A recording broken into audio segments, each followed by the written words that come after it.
Hey guys, in this video I'm going to show you my Lightroom workflow in taking this single raw landscape photo from dark and dull to dynamic and vibrant. You can download the project files for this tutorial to see how everything was put together and have a photo to work from if you don't have one of your own. Let's get started. So I'm going to show you guys how I got this final image starting from this single raw photo. So the first thing that you'll notice is how dark and dull this photo is. So what I want to do is brighten it up, add some contrast, and then give it some color. So the first thing that I want to do is make it a little brighter so I can see all this landscape area. So I'm going to come over here and increase my shadows to about +50 so I can see a little more of my image. Next I want to bring the overall exposure up to properly expose the land that's in my landscape. So I'm going to bring the exposure up probably to about 1.2 or so. And it looks a little washed out, but we'll fix that.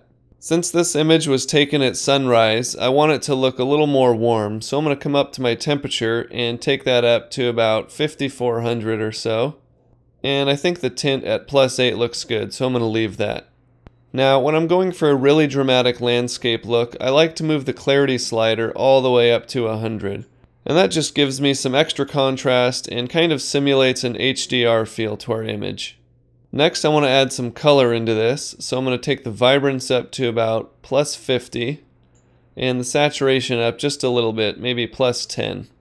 Now since the sky is a little too bright, I'm going to bring the highlights down all the way to about -75 to bring some detail back in the sky. And my image is a little bit washed out still, so I want to add some contrast. So to do that, I'm going to bring the whites up to about 20 or so, and the blacks down to -20. And that's going to darken the darkest parts of my image and make the brightest parts just a little bit brighter, adding some contrast. Now we really could stop here, so if you look at the before image and the after, you get a lot more dynamic range and a lot more interesting image. But I want to take it a little farther and show you guys how you can really punch this up and take it to another level. So next I'm going to go into my tone curve.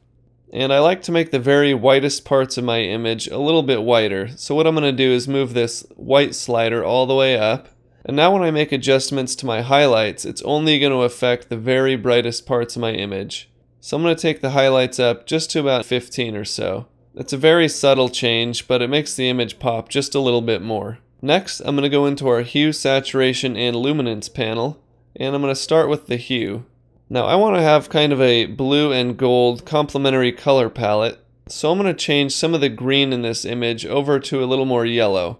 So to do that, I'm going to come over to this green slider and take it towards yellow just a little bit, maybe to -35 or so.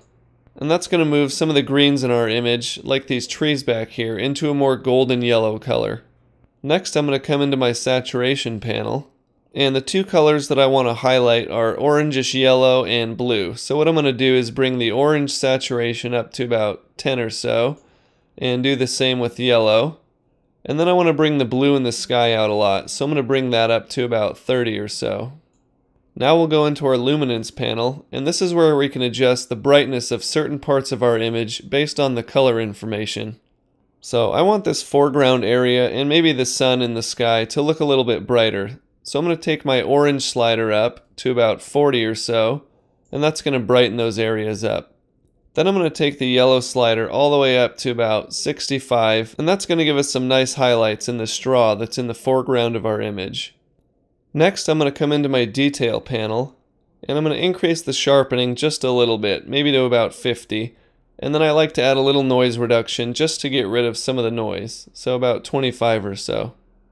Next I'll scroll down and come into my lens corrections panel, and all I'm going to do here is click remove chromatic aberration, and that's going to get rid of any fringing around the high contrast areas in our image. Even if they don't stand out, it's good to check this box and get rid of them anyways.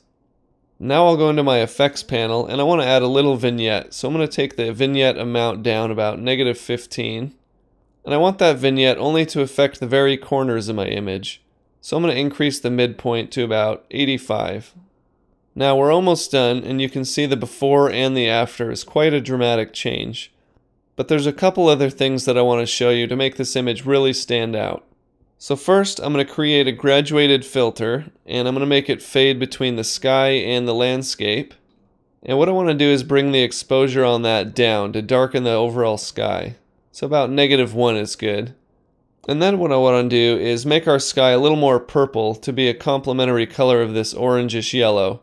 So I'm going to take the temperature down to about -8 or so and move the tint over to about 10. And that's looking a lot more dramatic. And you can adjust this filter to make sure that it fades well between the sky and the land.